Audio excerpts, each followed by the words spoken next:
Hello दोस्तों, नमस्कार। SM किसी चैनल में मैं आप सब लोगों का दिल से बहुत बहुत स्वागत करता हूं। दोस्तों, इस वीडियो में हम लोग कवर करने वाले बहुत सारे स्टॉक्स को, उनसे जुड़े इंपॉर्टेंट बातें, आपके कुछ डाउट्स। तो चलिए स्टार्ट कर लेते हैं सबसे पहले जेन टेक के साथ। यस, जेन टेक की बात करें तो ड्रोन वाली ये कंपनी है। डिफेंस में भी बहुत सारे इंसुलेटर से रिलेटेड बहुत सारे इनका बिजनेस रहता है, बट यस, ड्रोन में अच्छा कर सकता है। ये ऑलरेडी मैंने आप लोगों को बताया था, आप चाहो तो इसको स्टडी कर सकते हो करके। एंड तब से लेकर अभी तक कंपनी ने कमाल के रिटर्न्स यहाँ पे दिखाए हैं। एंड वो जो सिलसिला है वो अभी तक यहाँ पे बरकरार है। आज के दिन की भी अगर हम लोग यहाँ पे बात करें तो आप देख सकते हो दोस्तों, गोवा गवर्नमेंट के साथ इनका हम लोग को MOU साइन होते हुए देखने को यहाँ पे मिल चुका है।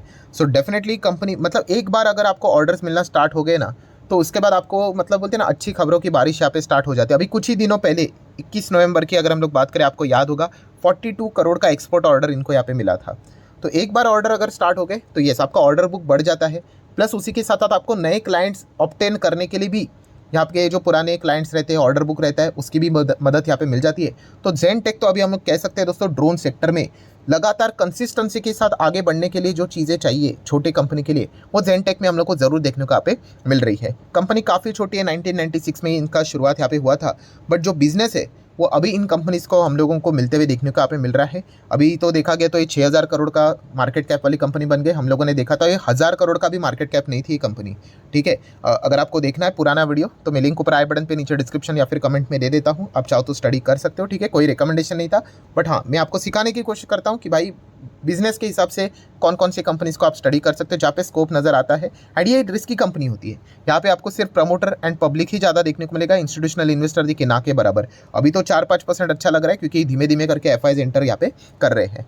नेक्स्ट अगर हम लोग बात करेंगे पेटीएम, यस, पेटीएम का जो लगातार का प्रॉब्लम रहता है कि शेयर्स यहाँ पे एक्सचेंज होते रहते हैं। एंड चेंज इन हैंड्स की बात करें तो आज के दिन भी पेटीएम इसी चीज़ के चलते गिरते हुए देखने को यहाँ पे मिला, 4 से 5%। सो 2.5% के आसपास हम लोग को जो शेयर्स है वो एक्सचेंज होते हुए देखने को मिले हैं।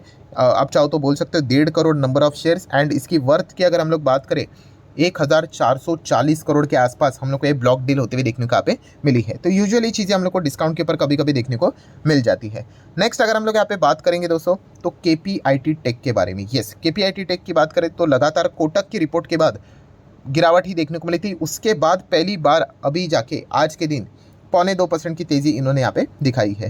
सो KPIT टेक की अगर हम लोग बात करें, कंपनी तो फैंटास्टिक है, कंपनी के अंदर कोई गड़बड़ ऐसी कोई रिपोर्टिंग की बात यहाँ पे नहीं की है।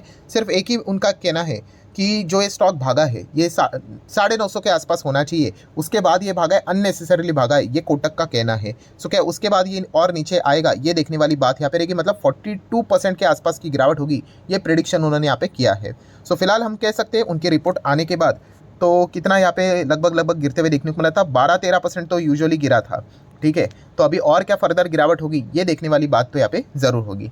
नेक्स्ट अगर हम लोग यहाँ पे बात करेंगे दोस्तों तो स्पिनर्स वाली कंपनी, आप सभी लोगों को पता है, टेक्सटाइल सेक्टर को अगर आप स्टडी करते हो तो रॉ मटेरियल में ये कंपनियाँ काम करती है। एंड अगर आप देख सकते हैं स्पिनर वाली कंपनियाँ महीने भर में 30-30%, वर्धमान टेक्सटाइल महीने भर में 20-21%, अंबिका कॉटन की बात करें तो 10-11% की अच्छी तेज़ी देखने को मिली है। बिकॉज मैंने इसके ऊपर भी ऑलरेडी एक अपडेट आपको दिया था कि बांग्लादेश ये एक ऐसा कंट्री है जो कि टेक्सटाइल सेगमेंट में बहुत आगे है। एंड वहाँ पे फिलहाल हम लोग को टेक्सटाइल में स्ट्राइक गड़बड़ी देखने को मिल रही है। तो ऑटोमेटिकली यहाँ पे क्या हो गया है कि वहाँ से जो टेक्सटाइल का बिजनेस होता था, ठीक है, वो कम होते हुए देखने को यहाँ पे मिल रहा है। एंड जब चीज़ें यहाँ पे कम हो जाती है, डिमांड बढ़ जाता है, तो ऑटोमेटिकली जो रॉ मटेरियल रहता है उसका दाम यहाँ पे बढ़ेगा। एंड ये जो कंपनियाँ हैं इसीलिए यहाँ पे हम लोग को भागते हुए देखने को मिल रहा है कि इनके आने वाले नंबर्स में उसका हम लोगों को फ़ायदा देखने को यहाँ पे मिल सकता है। बट इसी चीज़ के चलते नुकसान किसका होगा? ट्राइडेंट जैसी कंपनी जो इस रॉ मटेरियल के चलते यहाँ पे क्या करते हैं, फिनिश गुड्स यहाँ पे प्रोवाइड करते हैं, बनाते हैं। तो इसी चीज़ के चलते ट्राइडेंट आप देख सकते हो लगातार हम लोग को धीमे धीमे करके पिटते हुए देखने को यहाँ पे मिल रहा है। हालांकि इस वक्त के इसके Q2 के नंबर थे वो ठीक ही थे, बट एटलीस्ट लास्ट टाइम जितने नंबर देखने को मिले थे उसके मुताबिक तो अच्छे थे। एंड मार्केट ने भी इसको यहाँ पे गैप अप के साथ थम्स अप यहाँ पे दिया था। नेक्स्ट अगर हम लोग यहाँ पे बात करेंगे दोस्तों तो Indian energy exchange, yes, IEX की बात करें, मार्केट कपलिंग से रिलेटेड कल के दिन तो मैंने डिटेल में वीडियो यहाँ पे बनाया था, आपको पता ही है। तो यही खबर के चलते IEX में अच्छी खासी पिटाई होते हुए देखने को मिली थी। उसके बाद अभी ऑलमोस्ट हम कह सकते हैं उसी लेवल पे धीमे धीमे करके रिकवर हो रहा है। ठीक है, आज के दिन यहाँ पे थोड़ी सी गिरावट देखने को यहाँ पे मिली है 2% के आसपास, बट यस, अभी तक ऑफिशियल अनाउंसमेंट यहाँ पे नहीं हुई है। वैसे भी देखा गया तो ये ऑफिशियल अनाउंस होगा या नहीं होगा वो भी एक सबसे बड़ा क्वेश्चन मार्क है। बिकॉज ये खबर ऑफिशियली भी आई नहीं थी। ये तो जस्ट यहाँ पे जो मिनिस्ट्री ऑफ पावर है उन्होंने तो बस डायरेक्शन दिया था CERC को कि मार्केट कपलिंग से रिलेटेड देखो होता है कि नहीं, एंड स्टेक होल्डर से उन्होंने सुझाव मांगे थे। तो सुझाव तो हम लोगों ने देख लिया, 122 में से 88 ने तो भाई बोल दिया कि ऐसा कुछ करो मत, इसके बेनिफिट से ज़्यादा नुकसान ही देखने को आप मिल रहे हैं। एंड अगर कल चीज़ें अगर मार्केट कपलिंग जैसी चीज़ें अगर हो जाती है तो IEX जो प्राइस डिस्कवरी का एडवांटेज है वो बाय डिफॉल्ट इसका चला जाएगा। एंड बाकी के जो एक्सचेंजेस है जस्ट बीडिंग के लिए जैसे बचते हैं वैसे IEX भी जस्ट बीडिंग के लिए बचेगा। एंड जो प्राइस डिस्कवरी का जो मेजर पोर्शन है वो सुपर एक्सचेंज लेकर चला जाएगा, जो कि गवर्नमेंट के अंडर कंट्रोल वाली बात होगी। बट ये सारी चीज़ें हैं, फिलहाल तो इसको यहाँ पे स्टेक होल्डर ने तो खारिज किया है। ठीक है, ये तो पॉइंट देखने को मिल रहा है। अभी आगे क्या होता है ये एक देखने वाली बात यहाँ पे ज़रूर होगी। नेक्स्ट अगर हम लोग यहाँ पे बात करेंगे दोस्तों तो विप्रो, यस, इससे रिलेटेड भी काफ़ी सवाल आते रहते हैं, सर क्या हम लोग विप्रो से निकल जाए। तो देखिए दोस्तों, ऐसे हम रिकमेंडेशन तो दे नहीं सकते, बट एक सिखाने के हिसाब से मैंने बहुत बार आपको ये बात बोली है कि आपने भाई किसी चीज़ को खरीदा क्यों है, ये सबसे इंपॉर्टेंट चीज़ है। देखिए शेयर को कोई भी, आप में ABCD कोई भी व्यक्ति हो, जो भी इन्वेस्टर खरीदता है एक ही चीज़ के लिए खरीदता है कि भाई वो कल भाग के हमें रिटर्न्स दे करके।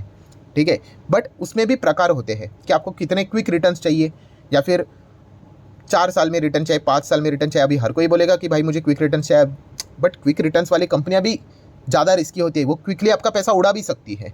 ठीक है, तो उस हिसाब से अगर देखा गया तो ये सवाल खुद को पूछो, बुरा मत मानना, बट बहुत सारे लोग किसी भी कंपनी में क्यों जाते हैं वो क्यों ही उनका क्लियर नहीं होता है। तो एंट्री वाला क्यों क्लियर नहीं, तो एग्जिट वाली भी चीज़ उनको पता नहीं चलती, फिर स्टॉक नीचे आता है वो पैनिक कर जाते हैं।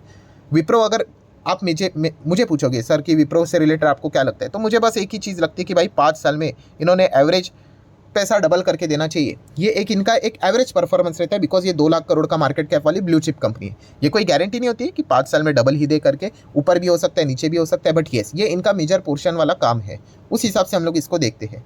एंड विप्रो काफ़ी स्लो चलता है, ये भी पॉइंट आपको पता होना चाहिए। देखा गया तो इन्फोसिस TCS भी उतना ही देते हैं, बट उनके चार्ट पैटर्न कैसे होते हैं पता है, धीमे धीमे करके ऐसे ऊपर तो रहेंगे धीमे धीमे। विप्रो कैसा होता है, पूरा फ्लैट, फिर सडनली एकदम भागेगा एंड फिर वापस नीचे आएगा। नेट रिटर्न्स उतने ही बनते हैं। अभी की अगर हम लोग बात करें तो आप देखिए बीच में सडनली यहाँ पे भाग गया तो रिटर्न्स यहाँ पे हम लोग को अच्छे खासे बनते हुए देखने को यहाँ पे मिले थे। कितने बने थे देखिए, 200%। बट ऑब्वियसली हम इतना इसको पकड़ते नहीं, क्योंकि नेट रिटर्न्स देखा गया तो 100 ही रहते हैं, वापस स्टॉक नीचे आते हुए देखने को यहाँ पे मिल जाते हैं। कुछ भी एक्सेप्शनली रीज़न यहाँ पे मिल जाता है, तो वही रीजंस के चलते अभी ये वापस नीचे आते हुए देखने को मिला है। तो ये पॉइंट हम लोग को पता यहाँ पे होना चाहिए। ठीक है, अभी देखा गया तो TCS इन्फोसिस भी इसी प्रकार से परफॉर्मेंस यहाँ पे दिखाते हैं, बट वहाँ पे थोड़ी सी, जैसे मैंने कहा कि चार्ट पैटर्न थोड़ा सा ऐसे ऐसे करके ऊपर यहाँ पे रहता है। इसका देखिए फ्लैट, ज़बरदस्त तेज़ी, फिर नीचे, फिर फ्लैट, कई साल तक फ्लैट ही रहेगा, फिर वापस तेज़ी आएगा। तो इसलिए मैंने एक वीडियो भी बनाया था कि भाई ये कंपनी ऐसे है जो कि आपको 5 साल में एवरेज 100% के रिटर्न ज़रूर देने की कोशिश करेंगे, बट ये आपका जान खा ले लेंगे। ठीक है, इसमें ये कंपनी आती है, L&T भी आती थी, अल्ट्राटेक सीमेंट भी आता था। ठीक है, ऐसे बहुत सारे, PGHH भी आता था, बजाज होल्डिंग भी आता था। ये सारे कंपनी आप देख सकते हैं 5 साल में डबल भी देते हैं। बजाज ऑटो भी आता है उसमें। ठीक है, बट अल्टीमेटली देखा गया तो बहुत स्लो चल के चलते हैं, तो उस हिसाब से आप लोगों ने इनको स्टडी करना यहाँ पे होता है। कंपनी कोई ख़राब नहीं होती है, आपके एक्सपेक्टेशन क्या है वो सबसे इंपॉर्टेंट चीज़ होती है। एंड बहुत सारे लोग विप्रो में इसलिए जाते हैं क्योंकि पास्ट में उन्होंने 13 बार बोनस दिया है, जो कि कोई सेंसिबल बात नहीं। पास्ट में 13 बार बोनस दिया, ये थोड़ी ना फ्यूचर की बात है कि आपको बोनस यहाँ पे देंगे करके। ठीक है, एंड अभी तभी ये कंपनी छोटी थी, अभी तो बड़ी बन चुकी है, तो ये पॉइंट भी हमें इन लोगों ने इग्नोर करना नहीं चाहिए। नेक्स्ट बात करेंगे दोस्तों तो LIC। यस, बहुत सारे लोग यहाँ पे कमेंट सेक्शन में पूछ रहे थे, मतलब आज सूरज कहाँ से मतलब स्टार्ट हुआ यहाँ पे, कि जैसे कि LIC में 9.5% की तेज़ी देखने को मिल रही है। मतलब शायद से मुझे ऐसा लगता है कि अगर मैं गलत नहीं हूँ तो कि लिस्ट होने के बाद फर्स्ट टाइम LIC ने इंट्राडे में इतनी बड़ी तेज़ी दिखाई है। ठीक है, नेट रिटर्न्स देखेंगे तो पिटाई है। ठीक है, इसमें कोई हम लोगों ने ये नहीं होना चाहिए कि खरीदना है करके, मतलब जो भागते हुए ट्रेन पकड़ने वाले होते हैं वो ऐसे इसमें चढ़ जाते हैं, उनको पता है तेज़ी देखकर वो खुश हो जाते हैं। सो सबसे पहले भाई LIC भागा क्यों, तो भागने के पीछे का रीज़न है कि कंपनी ने कहा है कि भाई वो डबल डिजिट ग्रोथ यहाँ पे दिखाएंगे। ठीक है, जो नए प्रीमियम हम लोग को देखने को मिल रही है, इस चीज़ के चलते कंपनी का अच्छा बिजनेस यहाँ पे चल रहा है। एंड कंपनी आने वाले समय में 4 से 5 नए प्रोडक्ट्स भी लॉन्च करेंगे, उसमें से पहला नया प्रोडक्ट दिसंबर के फर्स्ट वीक में ही वो यहाँ पे लॉन्च करने वाले हैं। एंड इस चीज़ के चलते उनको अच्छा खासा बिजनेस यहाँ पे मिलने वाला है, ये भी पॉइंट LIC ने सामने रखा हुआ है। तो मार्केट को एक खबर अच्छी लगी, तो इसी चीज़ के चलते थम्सअप भी मिलते हुए देखने को मिल रहा है। उसी के साथ साथ आज के दिन के इंश्योरेंस सेगमेंट की बात करें, LIC ने पूरा कैमरा अपने और यहाँ पे खींच लिया, बट बाकी भी सरकारी जो इंश्योरेंस कंपनी है वो भी कमाल का परफॉर्मेंस दिखा रही थी, जैसे कि न्यू इंडिया एश्योरेंस, इन्होंने तो सीधा 20% का सर्किट लगा दिया। एंड GIC की अगर हम लोग बात करें, general insurance corporation of India, यहाँ पे भी 15 से 16% की तेज़ी देखने को को मिली है। अगेन कहना चाहूँगा दोस्तों, तेज़ी के चक्कर में नहीं खरीदना होता है शेयर, ये बच्चों वाली बात हो गई। आज नहीं तो कल शेयर तो कभी ना कभी भागेगा ही। अगर इन स्टॉक्स के आप मैक्सिमम चार्ट पैटर्न देखोगे टॉप लेवल से, तो आप देख सकते हैं अच्छी खासी पिटाई देखने को मिल जाती है, ठीक है। एंड बिजनेस आपको पसंद आना चाहिए, ऐसी बात नहीं कि नीचे जा रहे ऊपर जा रहे करके। अगर आपको बिजनेस ही पसंद नहीं है तो फिर जाने का कोई सेंस बनता नहीं है। अभी इन कंपनीज से रिलेटेड आप लोगों ने एक सावधानी बरतनी है, new India assurance and GIC से रिलेटेड। कौन सी? कि इन दोनों की शेयर होल्डिंग पैटर्न देखिए, प्रमोटर 85 है, मतलब हाँ वो 75 का रेशो अभी तक इन्होंने कंप्लीट किया नहीं है एंड 3 साल भी हो चुके हैं। जीआईसी की भी बात करें, ये जीआईसी है, दोनों कंपनी इनका 85% प्रमोटर होल्डिंग देखने को मिल रहा है। मतलब कभी अगर यहाँ पे ओएफएस आ गया तो आप फंस भी सकते हो। ये जस्ट मैं वार्निंग आपको यहाँ पे देना चाहूँगा। अभी ओएफएस आएगा नहीं आएगा वो हमें नहीं पता है, बट येस ये एक मुद्दा एक बार कोर्ट में भी गया था। किसी ने तो कोर्ट में पिटीशन फाइल कर दी थी कि ये न्यू इंडिया एश्योरेंस और जीआईसी, ये दोनों कंपनी के शेयर होल्डिंग पैटर्न 75 के ऊपर है और 3 साल से ज़्यादा यहाँ पे हो चुके हैं करके। तो तभी कंपनी ने कोर्ट में बता दिया भाई कोविड चल रहा है करके, तो इसीलिए टाइम यहाँ पे थोड़ा सा एक्सटेंड करके दो करके, तो इसी चीज़ के चलते वो मैटर थोड़ा सा रुकते हुए देखने को यहाँ पे मिला है, ठीक है। तो वापस ये सारी चीज़ें सामने आते हुए देखने को मिल सकती है। एंड मोर इंपॉर्टेंट कि ओएफएस के लिए वो जा तो सकते हैं बट सामने खरीदने वाला भी तो चाहिए, ये भी एक इंपॉर्टेंट चीज़ है। तो याद रखिए दोस्तों, ये जो अच्छी तेज़ी देखने को मिल रही है तो माइट भी सरकार इस चीज़ का फ़ायदा भी यहाँ पे उठा सकता है। अगर चाहे तो वो ओएफएस भी लेकर आ सकता है। तो ये एक पॉसिबिलिटी आप लोगों ने ज़रूर कंसिडर करना चाहिए। अगर आपको जाना है तो आप जा सकते हो, पैसा आपका, एडिशन आपका होना चाहिए, बट ये वाला एक पॉइंट आप लोगों ने ज़रूर कंसिडर करना चाहिए। बस यही एक मेरा मुद्दा है जो कि आप बिल्कुल भी इग्नोर ना कीजिए। आप इनके शेयर होल्डिंग पैटर्न को भी ज़रूर फोकस में रखिए। तो ठीक है दोस्तों, आशा करता हूँ वीडियो हेल्पफुल लगा होगा, तो ज़रूर इसको लाइक एंड शेयर कर देना। मिलते हैं अगले वीडियो में, तब तक के लिए बाय बाय।